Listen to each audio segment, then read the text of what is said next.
여러분 안녕하십니까? 더불어민주당 광주시장 후보 경선을 앞두고 치열한 승부를 벌이고 있는 이용섭, 강기정 후보가 첫 TV토론회에서 맞붙었습니다. 지역의 현안인 복합 쇼핑몰 유치와 무등산 접근성 개선에 대해서는 조금씩 다른 해법을 내놨습니다. 또한 광주의 인공지능 산업 육성이 누구의 공이냐라는 사안을 놓고는 신경전을 벌이기도 했습니다. 보도에 최혜진 기자입니다. 대선 이후 지역의 현안이 되고 있는 복합 쇼핑몰 유치. 두 후보 모두 큰 틀에서는 찬성하면서도 추진 방식에서는 미묘한 차이를 보였습니다.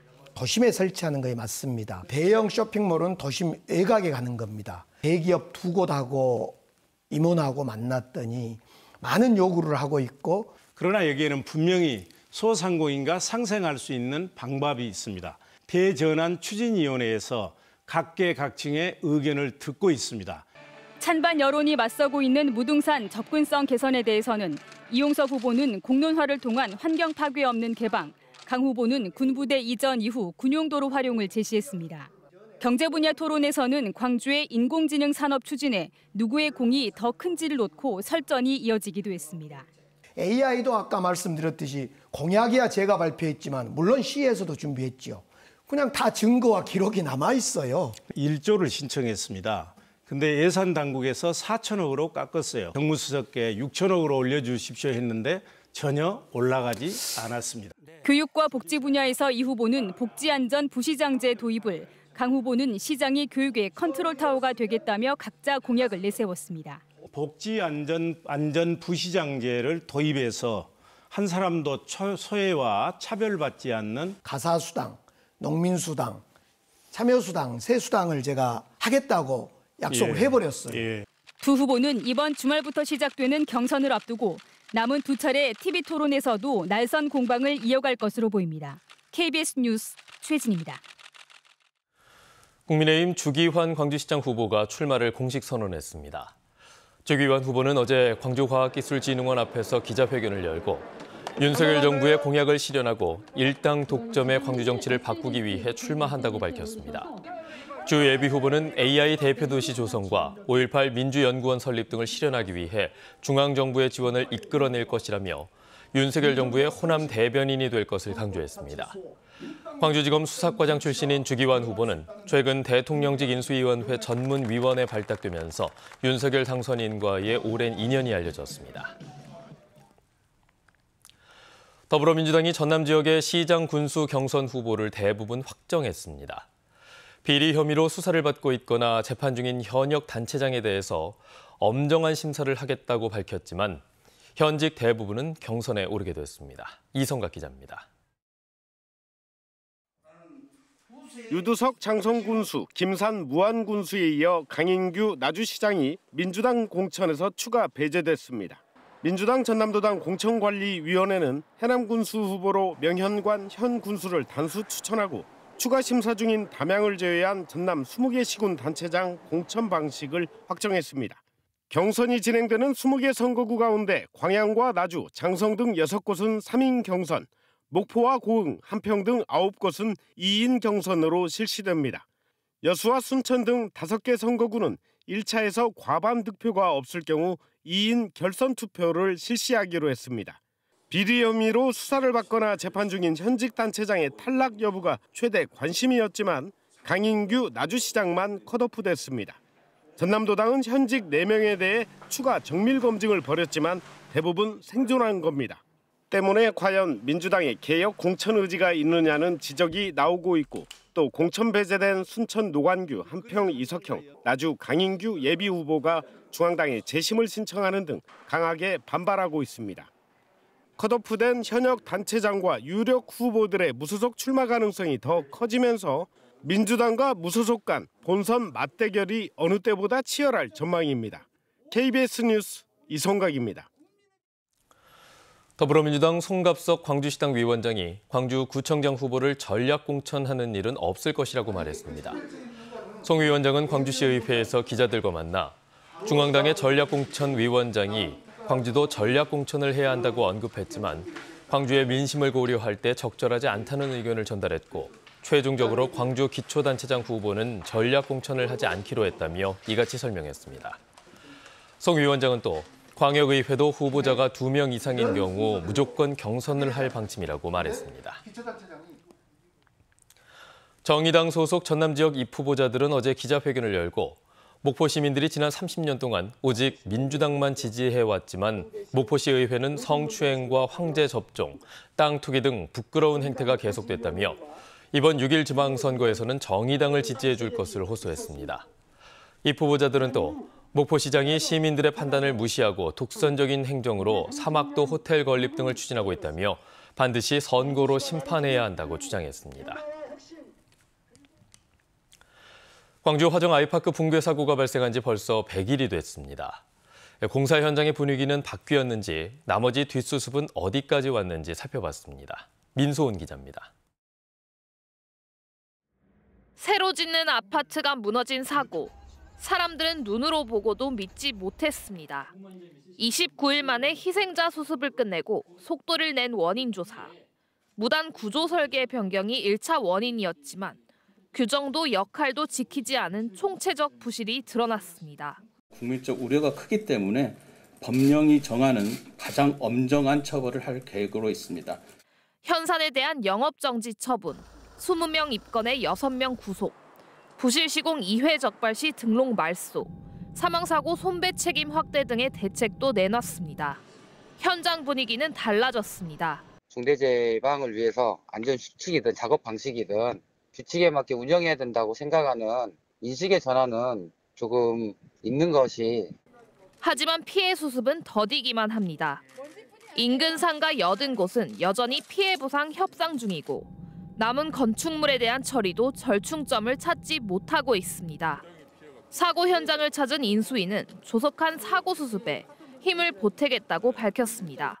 철저한 대책을 잘 수립하는 것이 중요하고 또 피해 보상을 어떻게 할지에 대해서도 인수위 차원에서 좀 나서야 되겠다라는 것이고요. 한편 국토교통부는 부실 시공 근절을 위한 건설기술진흥법과 건설산업기본법 개정안을 이달 안에 발의할 예정입니다. KBS 뉴스 민소은입니다. 코로나19로 인한 사회적 거리 두기가 완전히 풀렸지만 감염병의 긴 터널이 아직 끝난 것은 아닙니다. 그중에서도 장애인들의 고통은 더 큰데요. 광주시 인권 옴부즈맨이 자치단체 가운데 처음으로 감염병 속 장애인들의 어려움을 심층 조사했습니다. 양창희 기자입니다. 중증 장애인 신철인 씨. 코로나19에 확진됐지만 어떤 지원을 받을 수 있는지 전혀 안내받지 못했습니다. 확진자입니다. 며칠 동안 격리하세요 하고 그 문자만 저한테 왔어요. 더 빨리 정보를 주면 저희들이 대체가 더 빠르잖아요. 정보를 얻기 힘들다는 게 장애인들이 꼽은 대표적 어려움이었습니다. 이동수단이 극히 제한돼 검사를 받기조차 어렵다는 이동권 문제도 지적됐습니다. 치명률이 훨씬 높은데도 전문적인 치료 체계가 없는 것도 문제입니다.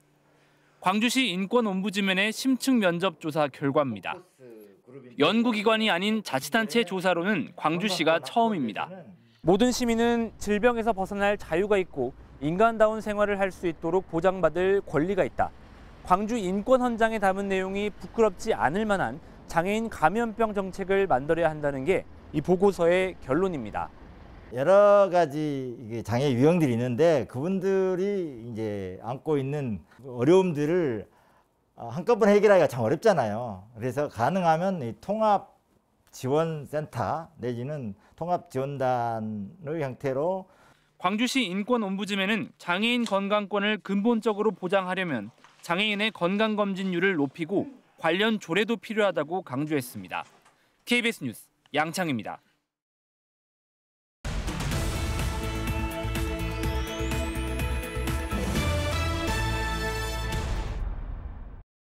오는 29일부터 다음 달 1일까지 한국차문화공원 등에서 10번째 보성 세계차 엑스포가 열립니다. 보성구는 세계차 엑스포를 앞두고 해마다 고구 즈음에 손으로 찻잎을 따서 생산하는 수제차 수확도 본격적으로 시작했습니다. 장애인 단체가 발달 장애인을 24시간 지원하도록 촉구하는 기자회견을 열었습니다. 전국 장애인 부모연대 목포시 지회는 발달장애인에 대한 지원 서비스가 부족해 가족이 발달장애인을 온전히 책임져야 하는 경우가 대부분이라며 24시간 지원 체계를 마련해달라고 요구했습니다. 목포시가 목포 내항과 사막도를 해상보행교로 연결하는 가칭 사막 아트교 설치를 추진합니다. 목포시는 근대 역사문화공간 등이 인접한 목포 내항과 김대중 노벨 평화상 기념관 등이 갖춰진 사막도를 해상보행교로 연결하면 새로운 관광 랜드마크가 될 것으로 기대했습니다. 무안군이 봄철 갯벌 낙지 성어기를 맞아 낙지를 생산하는 28개 어촌계 400어가에 전용 포장재 8만 6천 개와 아이스팩 2만 7천 개를 공급합니다. 무안군은 낙지 생산 적기에 맞춰 전용 포장재를 공급해 전국적인 택배 주문 판매에 도움을 주고 무안 갯벌 낙지의 브랜드 가치를 보존할 것으로 전망했습니다. 지금까지 단신브리핑이었습니다. 뇌물수수 등의 혐의로 강진군수의 전 비서실장이 중형을 선고받았습니다. 광주지법 장흥지원 형사 1부는 뇌물수수와 부패방지법 위반 혐의로 기소된 강진군수의 전 비서실장 A씨에게 징역 7년과 벌금 1억 8천만 원을 선고했습니다. 또 뇌물수수 혐의로 함께 기소된 지역 언론사 전 기자 B씨에게는 징역 5년에 벌금 9천만 원을, 뇌물을 건넨 하수처리 업체 관계자 C씨에게는 징역 1년에 집행유예 2년을 선고했습니다. 이들은 지난 2019년 가우도 하수처리 시설 업체 선정 대가로 6천만 원을 주고받은 혐의로 재판에 넘겨졌습니다. 또 A씨에게는 가우도 관광단지 개발 정보를 B씨에게 알려줘서 토지를 사도록 도운 혐의도 적용됐습니다. 고흥 해창만 담수호에서 발견된 세제통은 인근 주민의 것으로 드러났습니다. 고흥군은 자체 조사 결과 담수호 2구역에서 발견된 선박과 주방 세제통이 인근 주민 이모 씨의 소유인 것으로 확인됐다고 밝혔습니다. 이 씨는 지난해 10월 낚싯배를 담수호에 내리다가 낚싯배와 크레인이 뒤집히면서 유출된 기름을 제거하느라 세제를 사용한 것으로 전해졌습니다. 고흥군은 일부 주민들이 제기한 물고기 떼죽음과 세제통 사이의 관련성은 없다고 설명했습니다.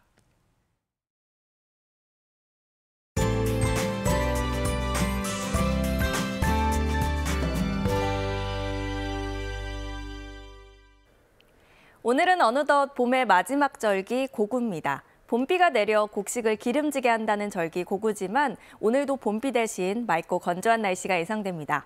현재 광주와 전남 11개 시군에 건조주의보도 발효 중인 만큼 작은 불이 큰 불로 이어지지 않도록 불씨 관리 잘 하셔야겠습니다.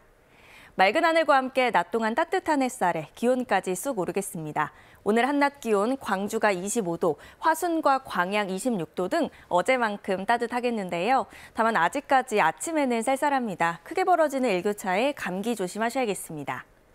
지역별로 기온 자세하게 살펴보겠습니다. 아침 기온 어제보다 1에서 5도가량 낮게 시작하고 있는데요. 담양 4도, 한평 2도 가리키고 있습니다.